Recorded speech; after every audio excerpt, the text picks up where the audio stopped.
लोकसभा चुनाव 2024 के नतीजे आ चुके हैं। जनता ने इस बार किसी भी पार्टी को जनादेश नहीं दिया है। पिछले 2 बार से सत्ता के शीर्ष पर बैठी भाजपा को इस बार पूर्ण बहुमत नहीं मिला। भाजपा को 240 सीटें मिली, जो 2019 से 63 सीटें कम हैं। अब भाजपा को ऐसी स्थिति में अपने गठबंधन के साथियों की तरफ देखना पड़ेगा।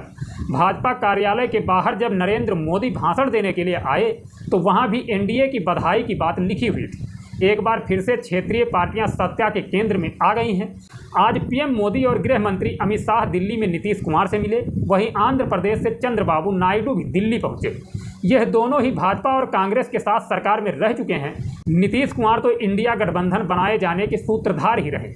जेडीयू के प्रवक्ता केसी त्यागी ने कहा कि हम एनडीए में ही रहेंगे। सरकार बनाने की कोशिश में एक तरफ एनडीए है तो दूसरी तरफ इंडिया गठबंधन। पिछले 2 चुनावों से करारी शिकस्त झेल रहे विपक्ष के लिए यह चुनाव एक संजीवनी की तरह रहा। सरकार बनाने के सवाल पर कल कांग्रेस कार्यालय में राहुल गांधी ने कहा कि हमने जो वादा किया था हम उसे निभाएंगे। आज दिल्ली में इंडिया गठबंधन की बैठक चल रही है। बैठक शाम 6 बजे से स्टार्ट हुई और अभी तक चल रही है।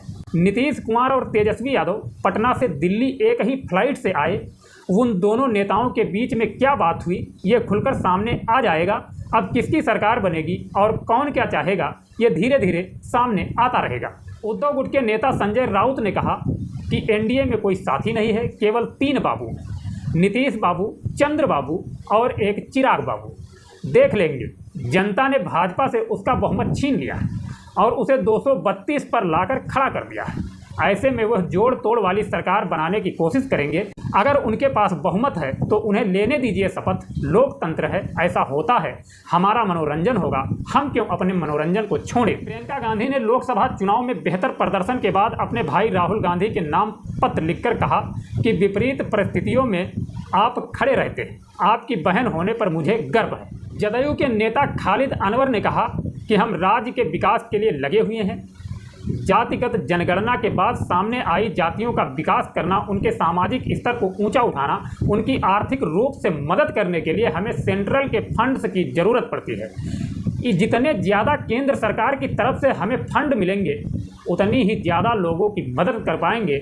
इसलिए हमारी पार्टी बिहार के लिए स्पेशल स्टेटस की मांग कर रही है। नीतीश कुमार भारतीय राजनीति का केंद्र बने हुए हैं। सूत्रों की माने तो वे सरकार में शामिल होने के लिए पीएम मोदी के सामने कई मांगे रख सकते हैं। नीतीश कुमार की मांगों की लिस्ट बहुत लंबी हो सकती है, पर इसमें बिहार के लिए स्पेशल स्टेटस टॉप पर है। लगातार तीसरी बार सरकार बनाने जा रहे हैं। ऐसे में तमाम वैश्विक नेताओं ने प्रधानमंत्री मोदी को बधाई दी। इनमें श्रीलंका, मालदीव, ईरान, सेशेल्स के राष्ट्रपतियों और नेपाल, बांग्लादेश, भूटान, म्यांमार, मॉरिशस के प्रधानमंत्रियों ने बधाई संदेश दिए। G20 देशों में से इटली और जापान के पीएम और साउथ कोरिया के राष्ट्रपति ने पीएम को बधाई दी। समाजवादी पार्टी के अध्यक्ष अखिलेश यादव इंडिया गठबंधन की बैठक में शामिल होने के लिए लखनऊ से दिल्ली पहुंचे। कहा समाजवादियों का लक्ष्य था कि भाजपा को रोके। समाजवादी अपने लक्ष्य में कामयाब हो चुके हैं। दिल्ली की बैठक के बाद फैसला होगा कि आगे क्या करना है। वहीं प्रधानमंत्री नरेंद्र मोदी ने आज राष्ट्रपति से मुलाकात की और मंत्रिपरिषद के साथ अपना इस्तीफा सौंप दिया। राष्ट्रपति ने इस्तीफा स्वीकार कर लिया है और नरेंद्र मोदी और मंत्रिपरिषद से नई सरकार के कार्यभार संभालने तक पद पर बने रहने का अनुरोध किया है। उत्तर प्रदेश सरकार में मंत्री सुरेश खन्ना ने कहा कि प्रदेश के पार्टी नेताओं को लग रहा था कि वो तो जीते हुए हैं।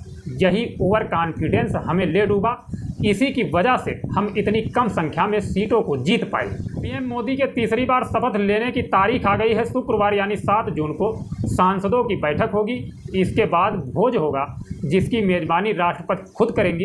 इसके बाद अगले दिन यानी 8 जून को शपथ ग्रहण समारोह का आयोजन किया जाएगा। तेजस्वी यादव और नीतीश कुमार की फ्लाइट में साथ बैठे हुए एक तस्वीर वायरल हुई। इसके बाद अनुमानों का बाजार गर्म हो गया है। इसके पहले जब मीडिया ने फ्लाइट में नीतीश से हुई बात के बारे में पूछा तो तेजस्वी मुस्कुराते हुए बोले, आगे आगे देखिए क्या होता है। इंडिया गठबंधन की बैठक में उद्धव ठाकरे शामिल नहीं होंगे।